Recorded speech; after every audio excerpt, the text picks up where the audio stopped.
예, 박정현 판사님 여의도 내전 시작하겠습니다. 더불어민주당 김한규 의원님 어서 오세요. 네, 제주시일 국회의원 김한규입니다. 예, 국민의힘 김재섭 의원님 어서 오십시오. 안녕하세요. 도봉구가 나은 스타 토나스 김재석입니다. 예, 도보로 오셔갖고 도봉구. 네, 도보로 예, 왔습니다. 예. 둘째의 탄생 축하드리겠습니다. 감사합니다. 아, 저도 이제 김한규 의원님과 더불어 딸둘 아빠가 되었습니다. 아, 이거 축하드립니다. 그렇군요. 예. 딸 둘. 더불어는 딸 빼자. 둘. 예, 지금 함께, 예, 함께. 예, 저도 지금- 딸도 아빠입니다. 오, 그렇구나. 예. 예. 좋아요. 그러므로. 예, 딸둘 아빠 소외감 느낍니다. 박성태 실장님, 네. 아들 하나 아빠 국민의힘 이지영 강동근 당협위원장 어서 오세요. 반갑습니다. 왜 이 목소리 아들 하나라고 그렇게 기분 응? 나쁜 아들 사람입니까? 하나라서. 하나라서? 아, 여기는 딸들은 딸이 지금이라도 둘이니까. 낳을 수 있어요. 딸 둘만 있어야 되는 건 아니니까. 그러니까 예, 힘내시고요 여러분. 네. 예. 출산 캠페인까지 함께 하셨고요. 자, 일단 우리 김재섭 의원님 법사위 가셨어요. 아, 축하드립니다.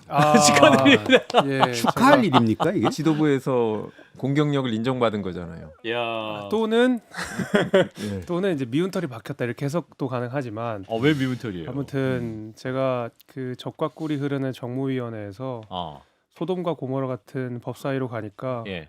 굉장히 그런가요? 힘드네요. 어. 네, 좀 힘들었지만 근데 한 가지 확실히 좀 긍정적인 면을 발견했어요. 저희는 최악의 상황에서 늘 긍정적인 면을 보지 않습니까? 네. 그 정무위원회는 사실 굉장히 그 차분한 분위기 속에서 진행이 돼요. 자기가 질의할 거 하고 막 그 고성방가 이런 게 없습니다. 고성방가. 근데 노래는 안 부르지 원래.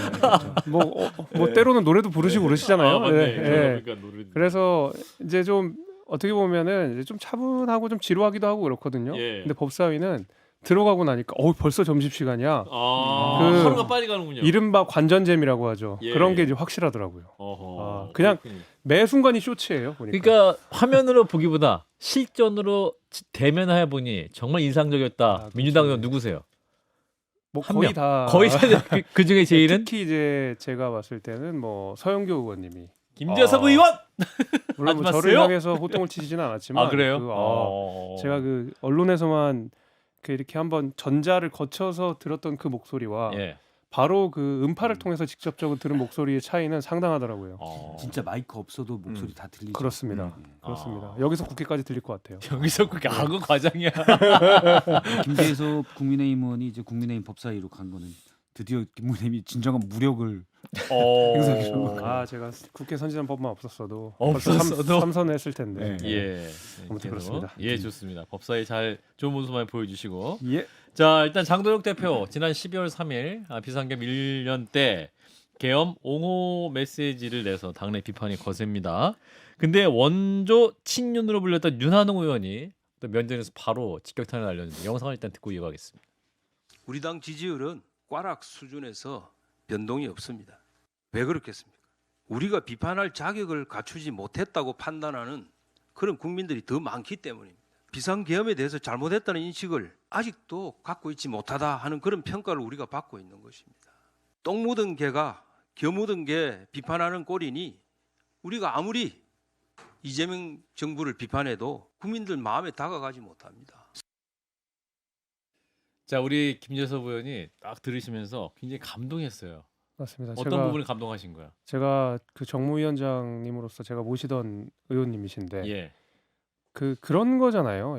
이게 예를 들면 김재섭이 그 윤어게인을 비판하는 것과 윤한홍 의원님이 윤어게인을 비판하는 것은 정말 무게의 차이가 큽니다. 왜냐하면 친윤 중에서도 찐윤이라고 불리셨던 맞아요. 분이시거든요. 네. 근데 정말 찐윤이 나오셔서 야 윤어게인 하지 말라고 이 얘기를 하신 거잖아요. 하지 말라고. 예. 나도 지금 윤 하면 안 된다고 하는데 왜 니네들이 윤어게인을 해? 라고 이야기하신 거잖아요. 예. 그러니까 최근에 12월 3일 그 비상계엄 사과건과 관련해서는 윤한홍 의원님이 종지부를 찍어주신 거라고 생각합니다. 우리가 나아가야 될 방향은 바로 이 방향이다라고 좌표를 정확하게 설정해 주신 거라고 보고 저는 또 중진인데다가 이제 친윤으로 불리셨던 의원님이 이렇게 해주신 만큼 굉장히 반갑기도 하고 또 조금 더 열심히 해야 되겠다는 생각도 좀 들었습니다. 예, 인상적인 부분은 몇 달간 배신자 소리 들어도 된다. 이 부분이었는데 김한규 그러니까요. 의원님. 윤한홍 의원님 저 초선 때 정무위였었으니까 이제 국민의힘 간사로서 저희랑은 그때 많이 싸웠는데 네. 저희가 봤을 땐 소위 진짜 찐윤으로서 지난 정부에서 되게 혜택을 다 누리신 것 같은데 이제 와서 입장을 딱 바꾸시니 좀 진짜 세상이 바뀌었구나라고 느끼고 음. 내용 자체는 약간 놀라웠어요. 저렇게까지 직설적으로 얘기하실 수 있냐.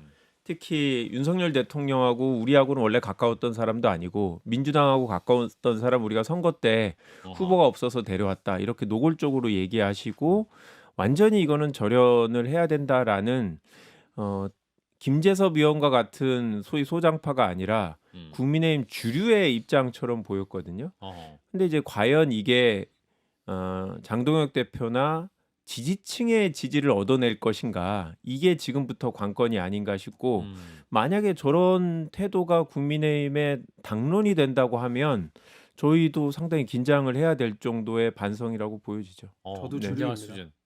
저도 주류입니다. 저는 비주류인 것처럼 말씀하셔서 저도 주류입니다. 주류 김재섭 아, 의원 그러니까 함께 법사에 갔겠죠. 아, 그럼요. 죄송합니다. 그럼요. 예. 네, 주류 김재섭. 예, 또 주류였던 이재용 의원님. 예. 저는 항상 비주류였기 때문에 주류의 마음을 잘 이해를 못하는데 예, 윤한홍 의원의 말. 네, 윤한홍 의원의 저 말씀에 대해서는 대략적으로 많은 분들이 오늘 지금 두 분이 말씀하신 그 내용으로 지금 귀결되는 것 같아요. 예. 예. 찐윤도 이제는 포기했다. 절연한다. 뭐 이런 것에 대한 중요한 터닝 포인트가 됐으면 하는 바람이 있고 사실 12월 3일 김재섭 의원 옆에 앉아서 좀 그렇긴 한데 굉장히 센 발언을 했거든요. 그러니까요. 예. 사실 그 사과는 한 25명인가도 했고 개별 의원들이 본인 뭐 이제 사회관계망 통해서 이제 발표는 했는데 예. 거기서 당 대표한테 실질적으로 사퇴하라라고 저는 읽었어요라고 얘기한 건 김재섭 의원인데 예. 오늘 윤한홍 의원까지도 이렇게 말씀을 하시는 거 보면은 장동혁 대표가 상당히 고립되겠구나. 지방선거 앞두고. 네, 지방선거 앞두고 뿐만 아니고 그냥 그거와는 별개로 본인의 입장 자체가 아하. 본인이 가지고 있는 태도와 이 상황을 바라보는 그 시각들이 더 이상 주류가 아닐 뿐만 아니라 진짜 소외되고 고립되겠구나라는 생각이 좀 들었어요. 당 대표가 주류가 아니면 그 당은 어떤 당이에요? 박 실장님. 저는 윤한홍 의원의 오늘 발언을 아주 높게 평가합니다. 그래요? 아마 부담도 됐겠죠. 예, 왜냐하면 예. 당신이 그런 말을 할 자격이 있어? 찐윤이었는데 사실 부담되잖아요. 본인도 알 거예요.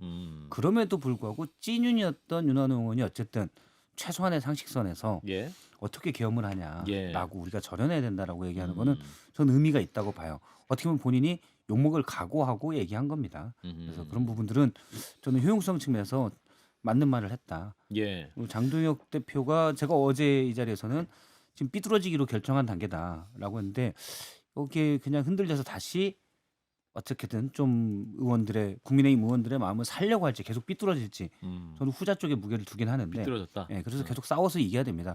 내일도 누군가 저런 센 발언을 해주기를 기대합니다. 소원석 이제 국민의 원내대표가 이번에 사과를 했지 않습니까? 근데 이제 장동혁 대표에게 본인이 직접 얘기 안 하고 박수민 그 원내대표 비서실장을 보냈어요.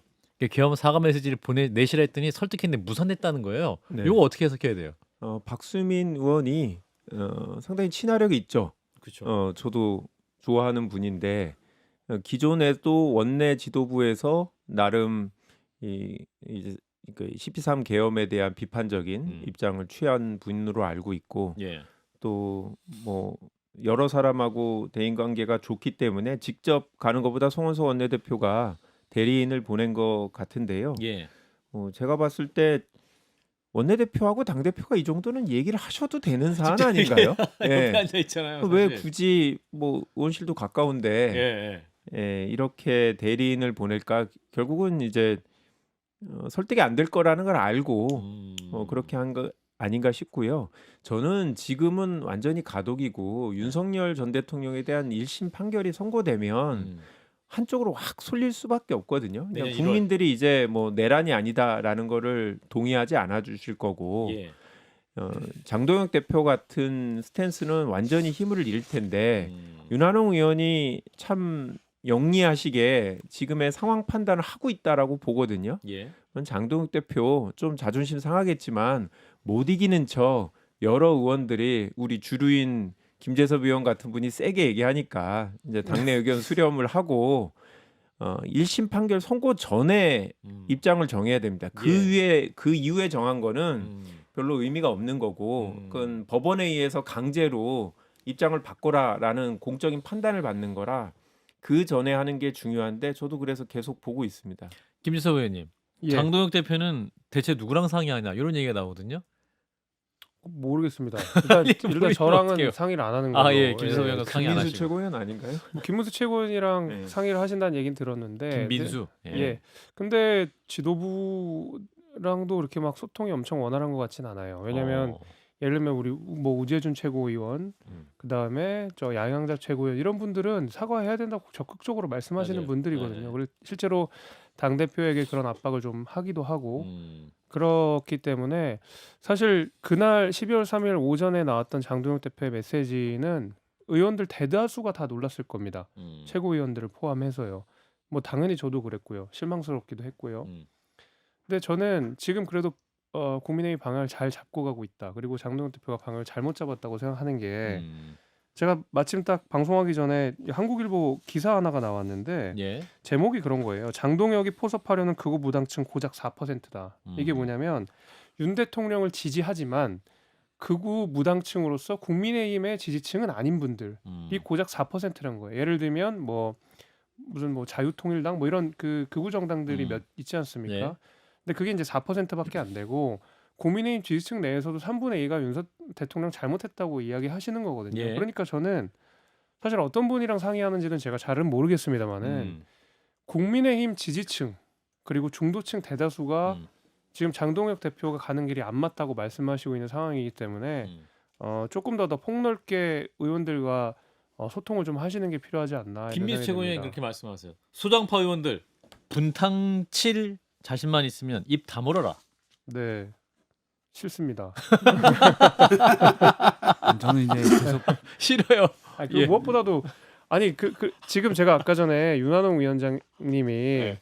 이 사건을 제가 종지부로 찍었다고 말씀을 예. 드렸지 않습니까? 그러면 사과를 해야 된다, 윤과 절연해야 된다고 말씀하시는 윤한홍 위원장님한테 똑같은 기준을 적용해서 입 다물라고 할 수 없을 거거든요. 저는 그런 의미에서라도 뭐 김민수 최고위원의 입장은 제가 이해합니다만은 우리가 나아가야 될 방향은 정해져 있다 이렇게 생각합니다. 저는 이제 앞에 분들이 계속 이제 장동혁 대표의 입장 변화를 촉구하잖아요. 예. 근데 저는 의미는 없다고 생각해요. 예를 들어 장동혁 대표가 입장을 바꿨어요. 그리고 윤한홍 의원 또 우리 주요 주류인 김재섭 의원님 같은 분의 요구에서 입장을 바꿨어요. 그럼 믿을 수 있습니까?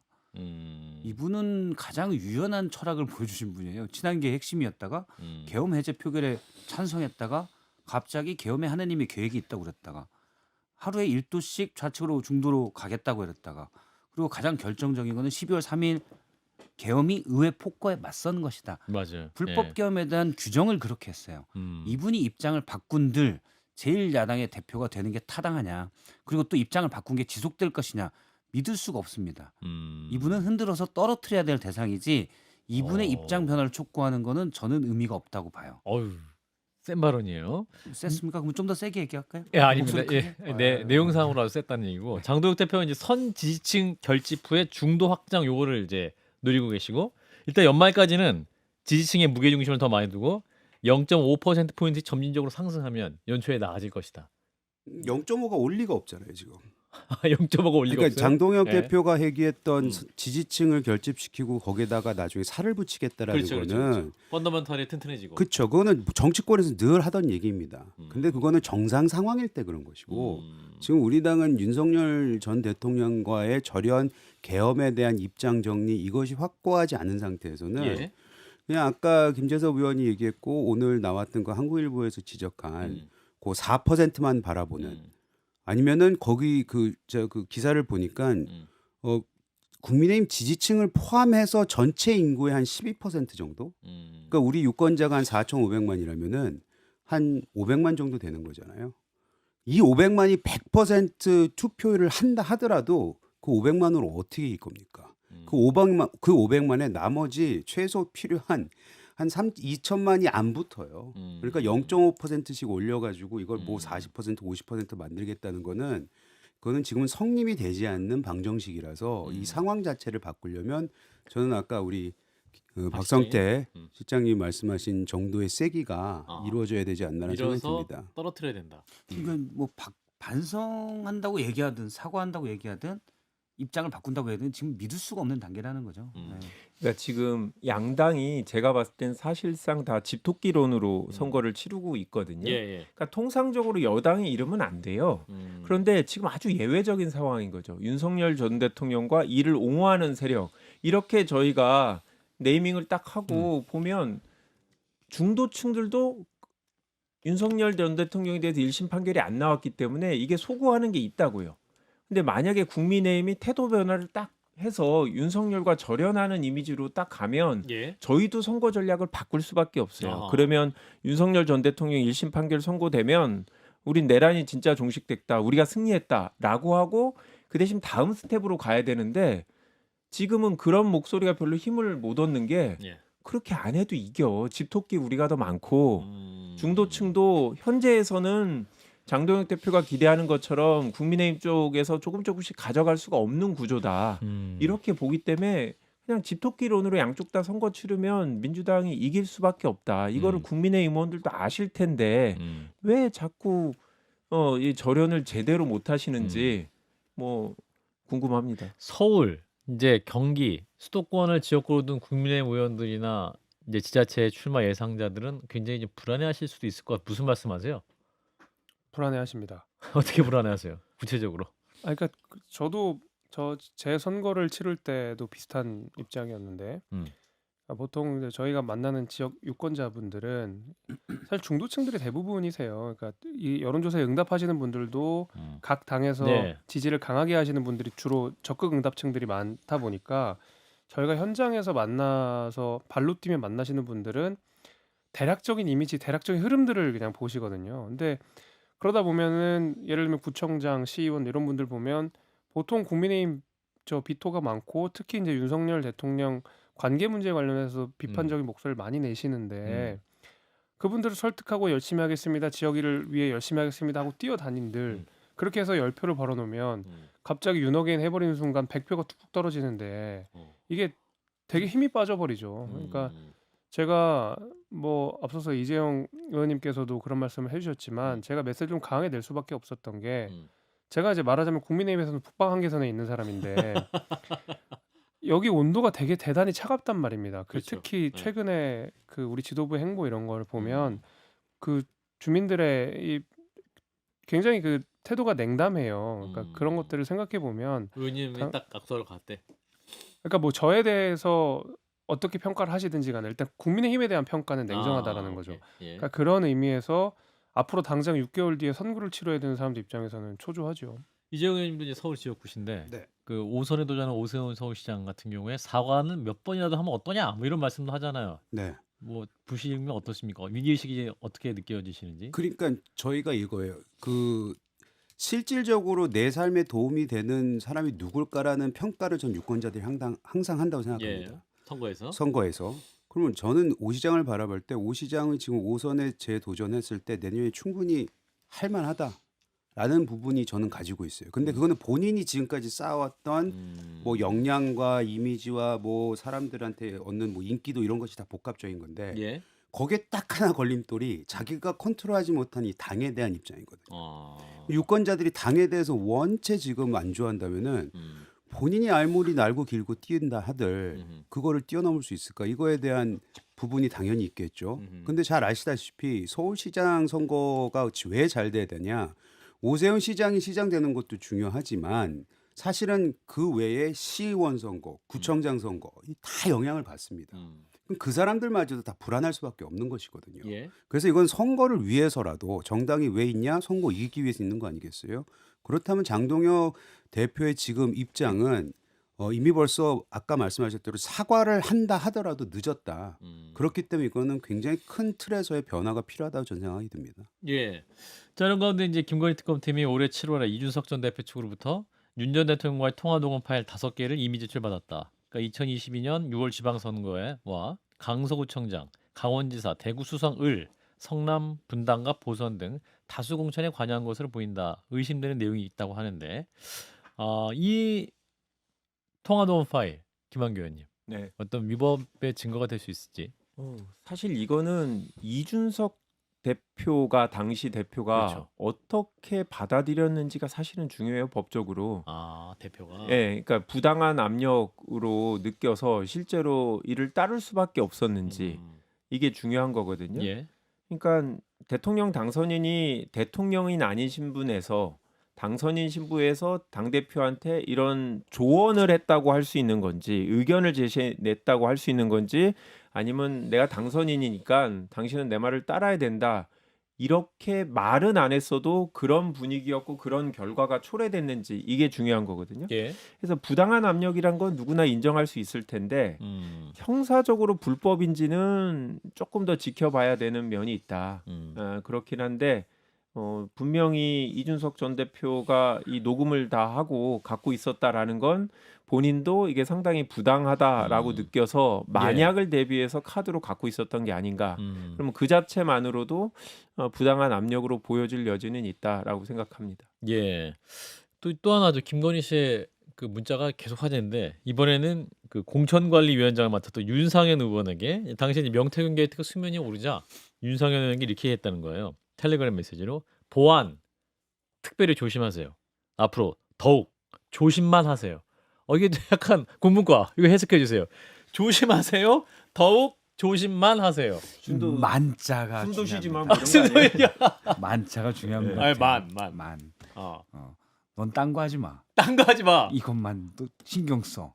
강력한 지시죠. 지시죠. 아니 이거 우선 의원에게 공천관리위원장이 이게. 그렇죠. 공천관리위원장이고 그때 공천관리위원장을 보낼 때는 이제 어쨌든 아니지만 우선 의원에게 이 정도로 지휘한다는 건 야. 내가 V0인지를 당신도 알고 있죠가 생략된 거예요. 그거는 맥락상 충분히 그렇다고 봐야 되죠.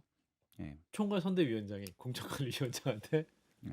이재용이 전 맞다고 봐요. 이게 어떻게 그 동등하게 본 것도 아니고 존중의 얘기 같고 요자만 빼놓으면 사실 지시하는 거잖아요. 예. 그래서 아무래도 그 당시의 관계가 어땠나라는 것이 상상이 가는 그런 문자 메시지 같아 보입니다.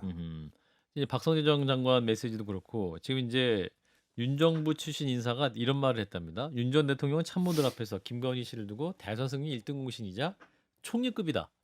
총리급이라고 종종 말했다는 거예요. 총리급. 그건 허위 사실이죠. 허위 사실이에요. 네, V0면 대통령급 아니었나요?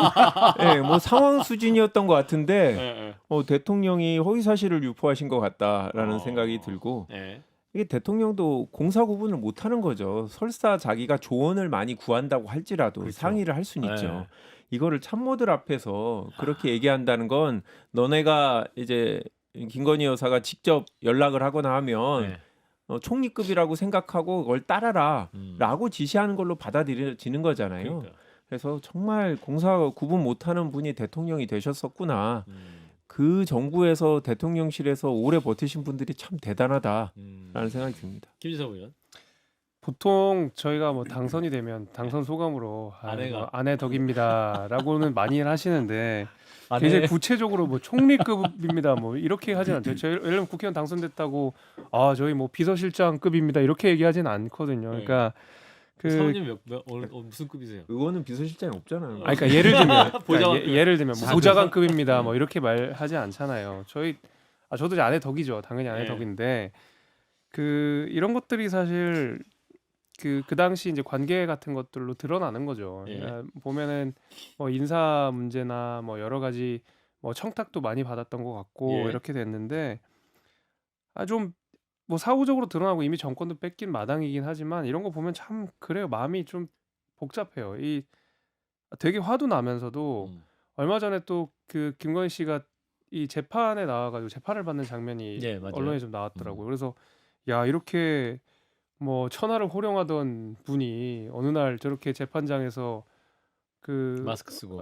처벌을 받을 것을 지켜보니까 야 이게 진짜 권력이 무상하구나 생각도 뭐 새삼 들더라고요.